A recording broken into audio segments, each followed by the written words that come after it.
Welcome to JAT Chat presented by the Journal of Athletic Training, the official journal of the National Athletic Trainers Association.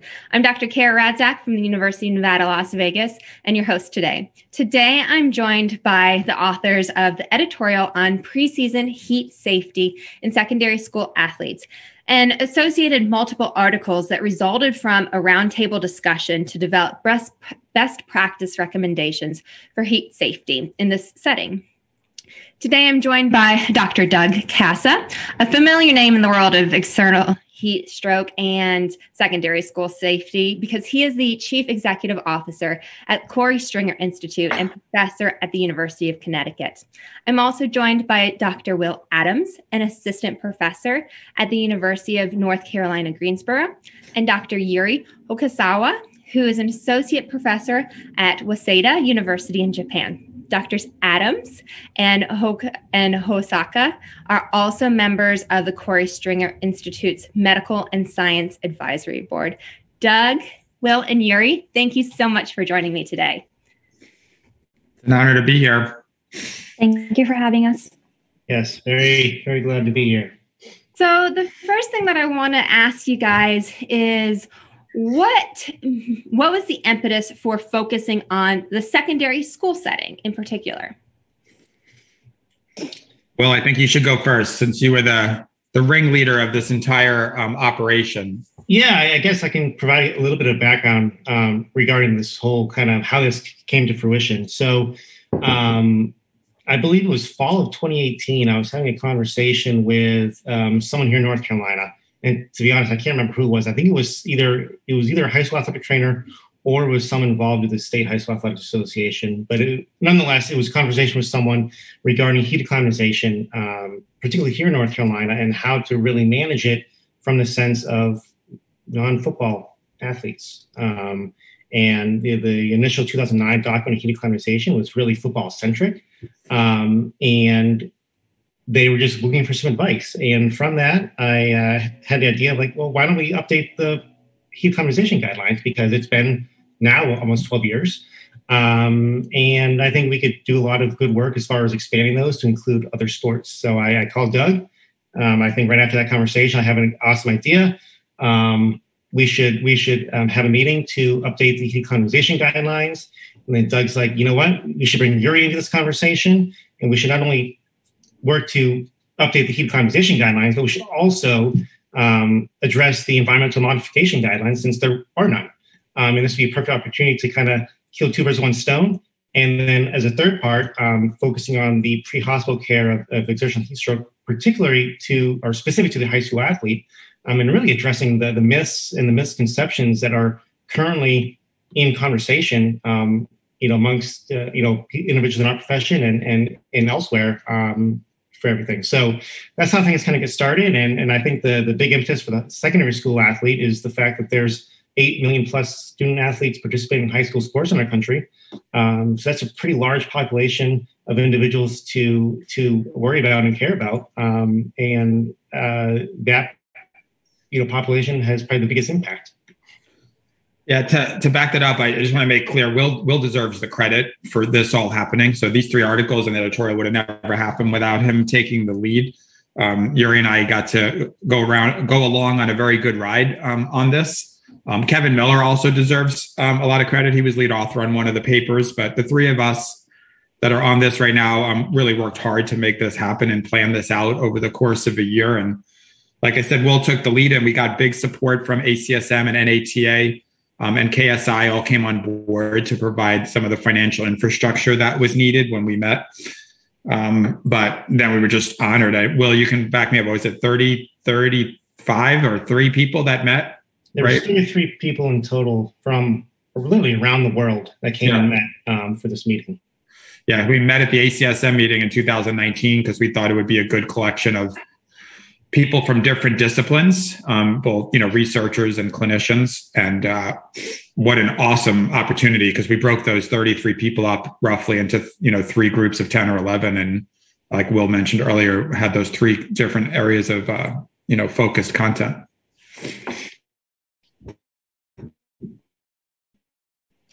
So can you tell me more about what you felt were the current challenges to appropriate prevention and management of exertional heat stroke in secondary school athletes in particular that you really wanted to address? Yuri, you want to take like some of the prevention side, and I can talk about some of the treatment side? So as well, and Doug mentioned, one of the uniqueness about this series of paper was that we were able to touch on the environmental monitoring, which I personally have a very high passion. I'm very passionate about this environmental monitoring because I feel like in terms of managing exertional heat illness or any heat illness related risk prevention strategies, having the weather information to proactively implement safety measures is something that anyone can do. It doesn't necessarily have to be athletic trainer per se. It should be athlete trainer making the clinical decisions, but the coaches, you can get them involved. You can get the athletes get involved. You can get the administrators involved. So I feel like it is one of more of a tangible topic that you could engage your stakeholder into thinking about environmental heat safety.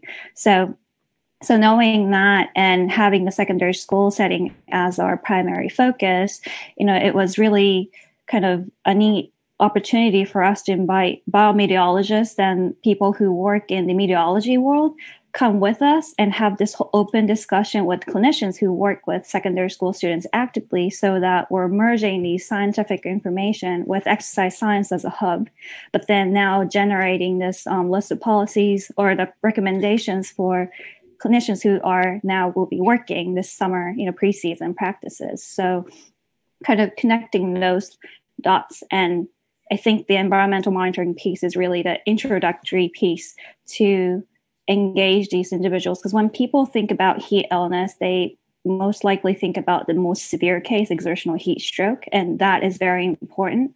But when it comes to day-to-day prevention and how to make them think about, the risk of heat, I feel like the environmental monitoring piece is really a good way to not threat them, but have them really actively think about the risk.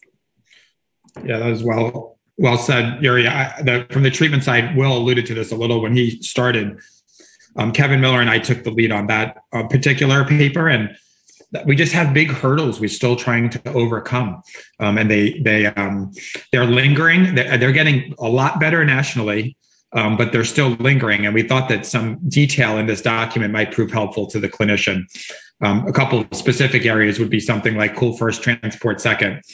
Athletic trainers across the country still are, relinquishing care of their heat stroke victim the second that the ambulance arrives, and really could be the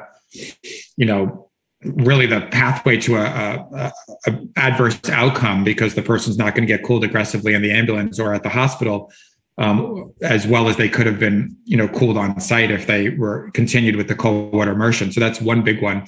A second one is certainly the rectal temperature assessment on site by the athletic trainer. I mean, these are licensed medical professionals dealing with a life or death medical condition, and yet they're hesitant to, provide, do the absolute key diagnostic criteria assessment that's needed, and are often not supported by the athletic directors, principals, and superintendents. But we need to empower these clinicians with the best information possible and the best strategies that they can utilize, so that we can, be implementing best practices and obviously optimizing care. And Doug, since you're mentioning it, let's kind of hone in on that pre-hospital care paper. That manuscript was a bit of a different format in that it was this posing myths and then providing summaries of the evidence, which was a really nice way to look at these things that secondary school athletic trainers are having to go to battle for, right? Mm-hmm. So what were some of the bigger myths that you tackled, and how do you recommend a athletic trainer take the information you guys provided to go to key stakeholders? A good question. Yeah, I mean, I think we purposely did that. I mean, I think Will and Yuri just did an amazing job with their papers of upgrading the scientific understanding of their two topics. With ours, we were a little different because in 2018, a paper was published on pre-hospital emergency care for exertional heat stroke. So we kind of didn't have to reinvent the wheel of best practices right there, because it had just happened the year before our meeting. But like you just said, we wanted to help arm these athletic trainers with, these skill sets to overcome a lot of the obstacles and hurdles, right, that have existed before. The things like, them being youth athletes, that you can't do a rectal temperature because they're youth athletes, they're under 18, and, that somehow we're infringing on some issues related to youth. But if someone needed an AED, like a female athlete needed an AED, we would obviously strip them down, take off their bra or their sports bra, and we would save their life at that key moment, even though there might be brief moments or seconds of nudity there, right? So we tried to explain that as one example. The cool first transport second concept, it is true. And almost all states have laws that say that when the ambulance arrives, that they're the primary caregiver and they take over control of the situation. But we tried to give strategies to show them that if you met with these EMT providers in the off season and develop new guidelines, they almost always will want to work with you because they're very receptive if you take the time to do that. And then also you can push things through the state policyholders, like the state emergency room physician groups and the state EMS groups. If you can get them on board and educated, then you can work that way, which even makes it easier because then you have the whole state behind you. So we just tried to kind of confront all the big hurdles that they were facing and then looked at potential strategies. How do you recommend getting this conversation started about getting access to a rectal thermometer at the high school, having the administrator actually pay for one? It's a good question. Yuri, Will, and it's ironic that it's 6 a.m. right now in Japan, because I have to tell you that Yuri and Will used to come in my office around 5:30 or 6 a.m. every morning. And we used to literally chat. They'd have their Dunkin' Donuts or their Starbucks in their hand. And for an hour, they would sit there before they got their workday started. The three of us would sit there at 6 o'clock in the morning. We had these conversations so many times. And I think the thing is when you get the superintendent, principal, athletic director involved and the team physician and the athletic trainer, and if you have a private conversation and explain all of this, most rational administrators end up coming on board. In my career, I've been 100% successful with getting them on board when we have these individual conversations, because they're usually pretty smart, have good common sense, and we can usually make it happen. When they don't fully understand what's really happening, then they get a little scared about what we're dealing with because they don't really fully understand heat stroke, right? I think another big thing is that from a liability perspective, the high school, in every single case in America and every civil lawsuit that's taken place for heat stroke, the high school has lost the lawsuit, okay?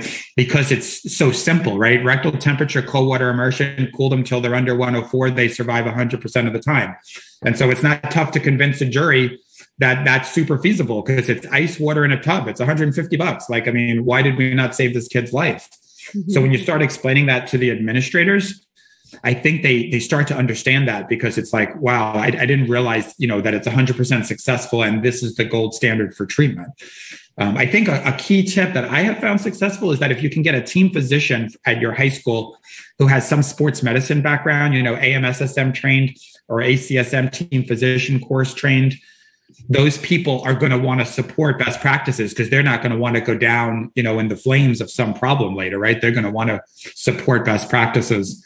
So that's been another strategy. But getting people in a conference room during a non-stressful situation in January, talking about heat stroke policies is for me the right way to go. Ambulance services and the school administrators. So now's a perfect time as these manuscripts are coming out for people to start looking at this and reviewing their policies before going into literally the heat of the year, right? So let's talk a little bit more about those other two manuscripts, particularly how you guys did a really great job of giving people tools that they can implement almost right away. Let's talk about heat acclimatization. So, Yuri, what period of time do you recommend as this acclimatization period? So I think it really depends on the context in which sport you're working in. I know, as well, kind of alluded to in the initial conversation, that all the previous or most of the previous documents that had touched on secondary school heat act was really football specific, meaning that we could really guess, maybe about the first week of August, they're starting to do workouts as a team outdoors. So the context was somewhat given, but in our new, upcoming paper, we've also touched on some of the more of a general principles about heat acclimatization. So we're going to be touching on the physiological kind of premises so that the clinician understand what are the absolute kind of items that you need to hit the solar effect.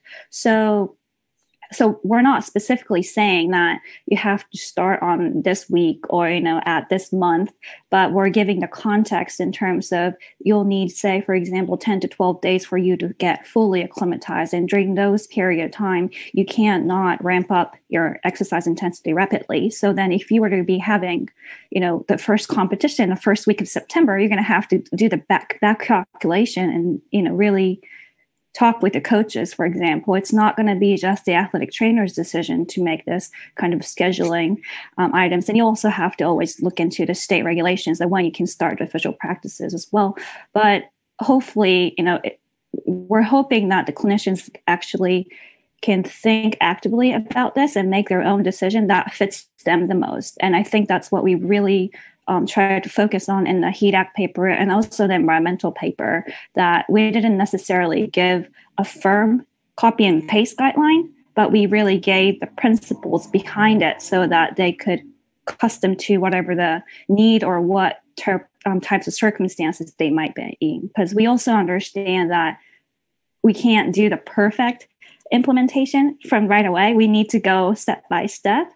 And we always get that question at, say, an ATA convention. We host heat-related, seminars and courses, and a lot of the questions that we receive are, well, we can't do all of this. And we totally understand that because these are all the best principles that we are recommending. But then it comes to the adaptations and implementation piece. So you'll find in table format, some of the key steps that we're recommending clinicians to follow. So hopefully the upcoming paper will look a little bit more practical than, for example, position statement. And I'm going to pass it on to Will because he was actually the lead on the HEDAC piece. So, I think, to add on to Yuri's point, with the overall time period, I think you can look at it from two different perspectives, right? How long should that period be, and then when it should be done, right? Mm-hmm. And I think when we expanded this to be more than just with football, which is occurring here in the United States in July and August, and we're including all sports, right? So we're including baseball and softball, we're including sports that occur in the spring, and think down in like Florida, for example, where it is warm and hot most of the year. We're starting to have some considerations as far as, this should be done not just in August, but it should be done during the beginning of all sports where they're exposed to environmental heat stress, which I think is very helpful. And, I think from a time course perspective, we didn't really change much in terms of the time course, and we're still recommending 2 weeks because that's just going to be a good period of time to ensure that almost all the adaptations that you could acquire during that period of time are obtained, and independent of age and sex and all that. So I think that was why we took the approach we did in allowing some flexibility with some of the recommendations, especially with the induction and time course and everything, but being specific as far as, hey, this is how you would progress and gradually increase the volume, intensity, duration, and equipment for those relevant sports. And are there any potential other benefits to this heat acclimatization besides just decreasing heat stroke risk? Yeah, you're really increasing your ability to perform in the heat. So with some of the adaptations, the cardiovascular adaptations, where you're decreasing your exercising heart rate, you're increasing your sweat rate and your sweating efficiency, and you're decreasing your exercising body temperature. Yeah, you're preventing exertional heat illness or mitigating the risk. But you're also creating an environment within your body that you can perform better. Because your body's not under as much stress as it would be normally if you're just exposed to heat. And for example, yesterday, it's warming up here in North Carolina. Yesterday was 86 degrees.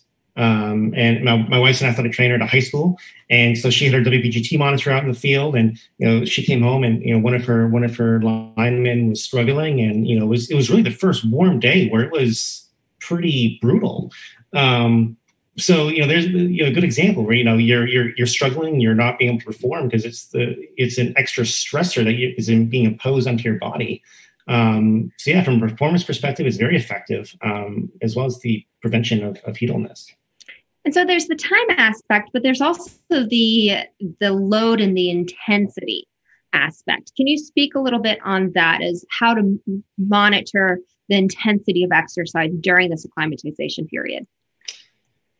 Yeah, I mean, there's a few approaches that you can take. Oftentimes in the lab setting, where we can have really a lot of control over people, you can do a couple of approaches where you can have, fixed, temperature, where you can have them exercise to a certain threshold and have them maintain that threshold for a certain amount of time. Or you can have, set intensities there. And again, that's really controlled. And it's often on one-on-one researcher and participant or subject. And that's not applicable to high school sports, whereas, a cross-country team, they're out on the cross-country course, or a football team. In those cases, you're often left with more of the self-paced approach, where you're allowing the athletes to self-pace themselves through those workouts to acquire those adaptations. That's what's done in the military, and that's been very successful in mitigating risk, at least in the military setting. Some other approaches you can take are looking at ratings of perceived exertion. And some education needs to be done there, where you want, we want an RPE of, say, 7 out of 10, right? But that 7 out of 10 needs to be what it would be if it was cool outside. That way you're still, this is where my intensity would be, and you're doing it at a lower intensity in the heat because of that extra heat load, right? So you can help kind of maintain safety there, but that does take some education. Another approach would be to monitor heart rate and base your workouts based on heart rate. But again, that becomes an issue with resources, right? Making sure people are equipped with heart rate monitors and everything. So at the high school level, especially when you're looking at high schools across the United States, when you have schools that don't have any resources, to schools that have a lot of resources, you need to find a way to make sure it's all inclusive. And in the paper, we really recommended that self-paced approach is probably going to be the best approach for at least the high school athlete. Something else to support what Will's saying too, the self-paced is certainly fantastic. Where I have found, and the evidence will back it up, where people run into problems is when coaches try to demand uniformity from their team. So if they say, for instance, everyone's got to run the gasser in 30 seconds and we're doing 20 of them, that might be great for 95% of the athletes, but you might have a few there who are huge linemen who just, carrying 320 pounds is just more difficult over space, or someone might be coming back from an injury or a vacation, or it might be a freshman who didn't do the summer conditioning for the last 6 weeks.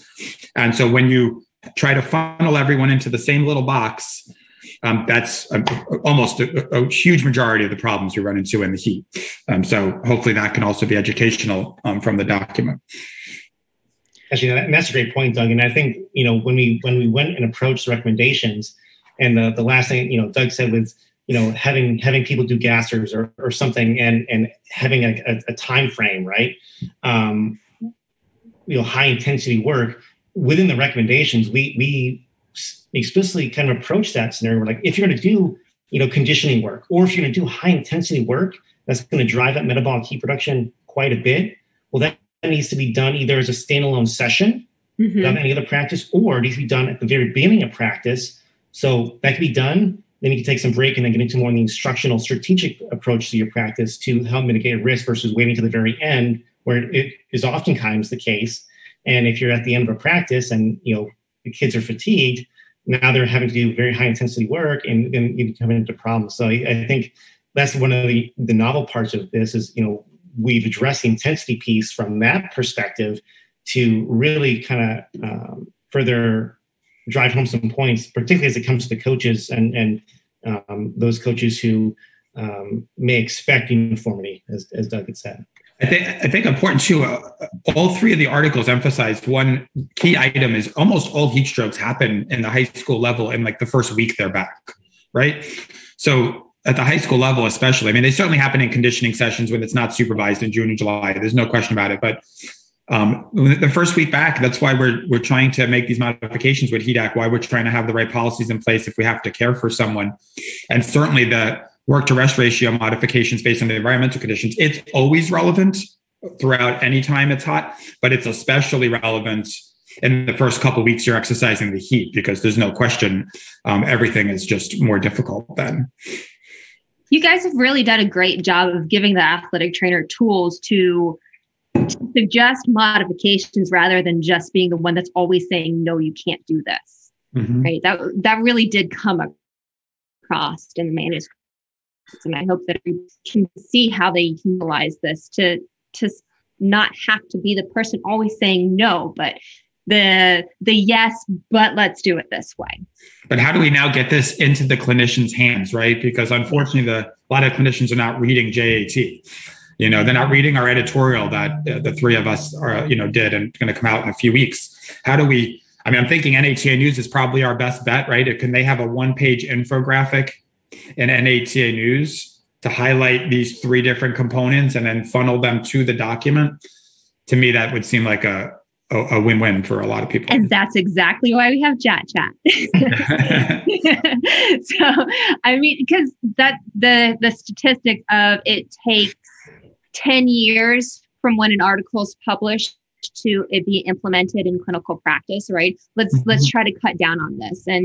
And I will say to all those clinicians listening that it is more digestible than the position statements, right? That everybody needs to read and they know they need to read, but they dread reading, right? It's more digestible and you get a lot more take home implementation.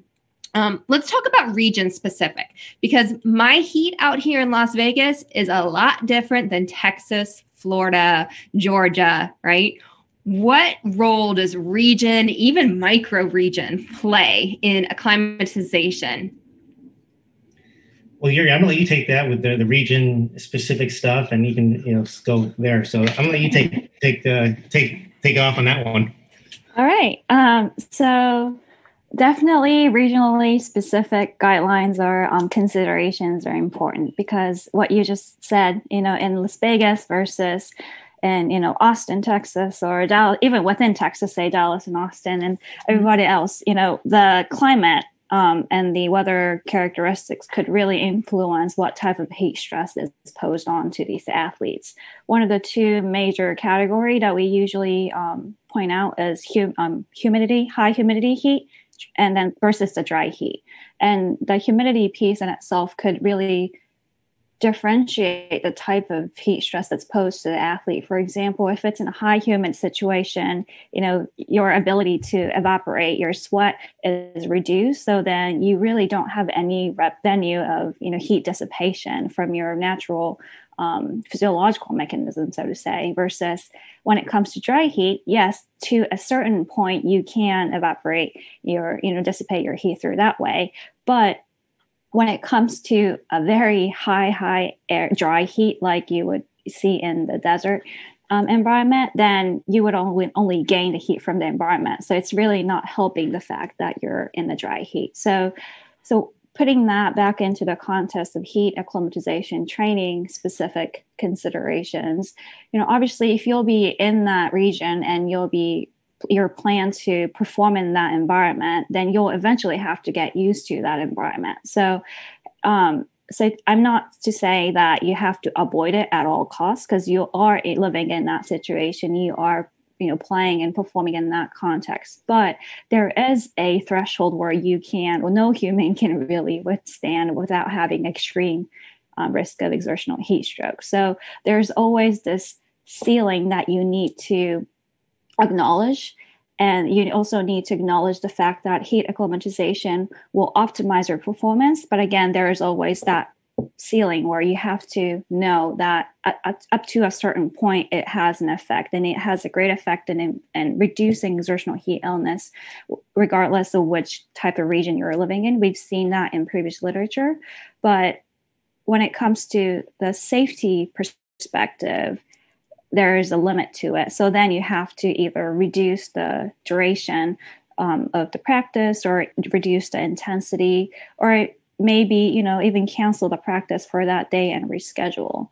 But unless you have those in written format, even if you might think out on the field thinking that, okay, today is brutally hot, unless you have it on paper and have a consensus made with the coaches and other decision makers, it becomes extremely hard, even though you know that this is maybe the hottest day that the state has ever recorded.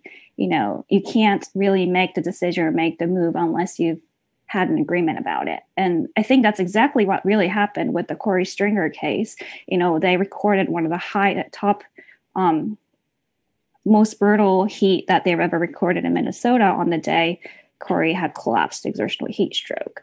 So they were all there. They've all experienced it, but somehow they never really had any measures to implement, because I'm guessing that they never had the plan prior to the event. So I know that was an extreme example, but going back to happen. That's why we Yeah. So going back to the secondary school setting, athletic trainers work really close with the coaches. So making those kind of what is that critical threshold for their environment, and for the ATs to give the scientific and medical and clinical rationale about why we feel that. For example, in some regions, say WBGT value, we use that in the position statements as well. And I think we've given an example from state of Georgia. They've done a pretty robust study spanning into 6 years total, I think 3 years of data collection, and then they tested out their policy. And then after the implementation, they've collected the data for 3 additional years,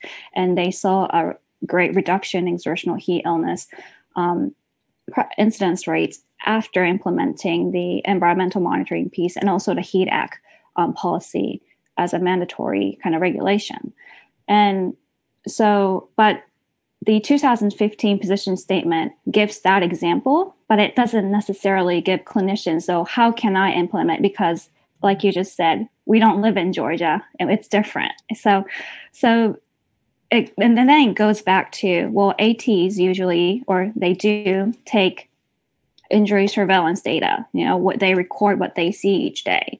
And so making sense of your environment by tying those information with what's really happening, that could give you more clinically meaningful context to whatever the number, say, the WBGT might say. I haven't been using Fahrenheit for long years, so I can't convert it back. But say in Celsius, WBGT is around 31. Anything above 28, for example, I think that's equivalent to 82 in Fahrenheit because it's the flip-flop. That's how I remember. But that's when you start to see more exertional heat illness. But say that you live in, say, northern states, and that wasn't the case. Maybe you might see the kind of the little increase in those numbers. Say it was 26, for example. You never know what the pattern might be for your region or for your climate, and even within state for your, where your secondary school is located, it might be different too. So it's the best scenario is that everybody has those information about when these exertional heat illness occurred in the past. Look back into what type of exercise they were doing, what was the timing, were they likely to be heat acclimatized or not, and then go back to the environmental specific information. What was the condition like? And that way, as you accumulate those information and with your experience, with as an AT, looking at the situation and everything, then you can make your own policy that aligns with the best practice. And then now you've essentially done what the state of Georgia has done, but now you've made your own policy that's evidence-based for your school. So region does matter, but we don't have the cookie cutter kind of answer to it. But I know AT has all the information they need to make those clinical decisions. Thank you. Yeah, you do a really great job in that paper of how to utilize it to make it very specific to you, because particularly out here in Las Vegas, it is a very, very different kind of heat, and the things that our high school athletic trainers are worried about, it's not the humidity, it's the fact that your surface temperature is nearing 120 on the turf sometimes, and those types of concerns are all different. What recommendations do you guys have for addressing any potential barriers to adoption of creating these policies? You want me to take that one? Yeah, go ahead. I mean, you probably have the best handle on things with the current projects KSI is doing. Yeah, it's a good question. For people who are watching this right now who don't know what TUFS is, it's an acronym Team Up for Sports Safety. It's part of the NBA and the NFL to visit all 51 states, including District of Columbia, to try to enhance health and safety standards for high school sport. And I would, really encourage the athletic trainers who are looking at these documents and moving towards adoption of these is to reach out to your state sports medicine advisory committee, reach out to your state high school athletic association. And we kind of have to actively push people to be, moving towards adopting best practices. I mean, and if your state has some decent things, can they do more? You think of like a Dave Salon in New Jersey, like they have really good stuff in New Jersey, but he just kept pushing and pushing and pushing. Or Bob Sefcik in Florida, or Scott Arsenault in Louisiana, or Jason Cates in Arkansas, or Mike Carroll in Texas, and Bud Cooper in Georgia. All these are athletic trainers who have just kept pushing and pushing and pushing to try to get state level implementation of policies. And I think that that's absolutely critical, right? Because, I always think is, you may have certain school districts that take the lead, and a lot of times they have more resources, right? They might be the ones who have the athletic trainers. They might be in a little more economically privileged areas that they can focus on these things. But not all school districts, might have those, circumstances that are ideal. And if we develop state level policies, then all the athletes in the state benefit regardless of the socioeconomic status. I think it also really pushes forward the need for athletic trainers at the high school level, right? Because if you have a heat acclimatization policy and a WBGT policy and a cold water immersion, cool first transport second policy and an AED policy and a coaching education policy and a conditioning policy and all these different policies, there's no athletic director in America at the high school level that wants to monitor all these things or manage all of these things. These are should be done by a licensed healthcare professional at the high school level. And obviously the athletic trainer is the perfect person suited for that. And I think all of these move towards best practices also just encourages the utilization and appreciation of athletic trainers at the high school level. Yeah, we're seeing all the states have implemented some sort of concussion legislation, right? And are there states that are moving towards having legislation for this topic as well? Absolutely. To give you an example, 3 years ago, we released our evaluation of all 51 states, and 38 states have made policy changes in just 3 years. So there's massive momentum. And just to give you an example, just last year, Louisiana, Florida, and New Jersey, just following our TUFS meeting in the state, all three of them carried forward massive policies that the governor signed into law in 2020.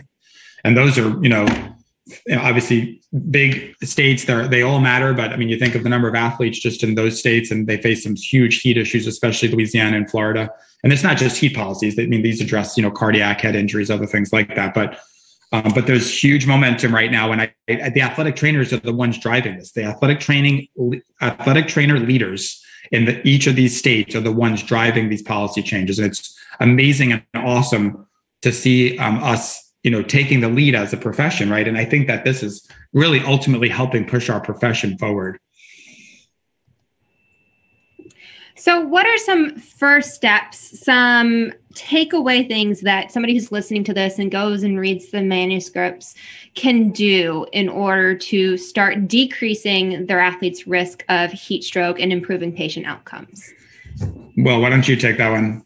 Yeah, I think the first thing I'm going to follow from Doug's conversation is if you're thinking of the potential barriers and the facilitators to have some success, and we actually have a table in the heat acclimatization paper that kind of provides some examples, at least from that context. And I'm actually looking at it right now, and out of all the different barriers, right, financial and available guidelines and buy-in and it's not hot where I live. But if you look at the strategies for really proper implementation, you can really kind of hone in on the fact that it's just communication, right?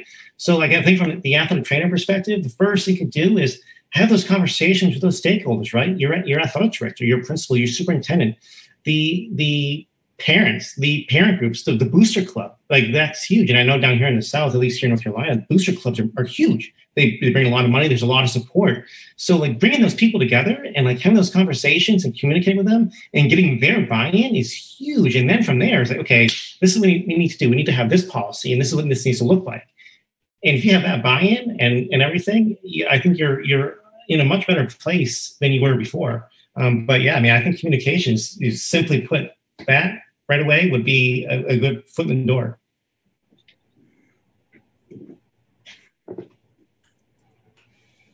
So in our last few moments together, I just wanted to ask you guys, what is on the forefront of policy or research in this area that you're really excited about? Yuri?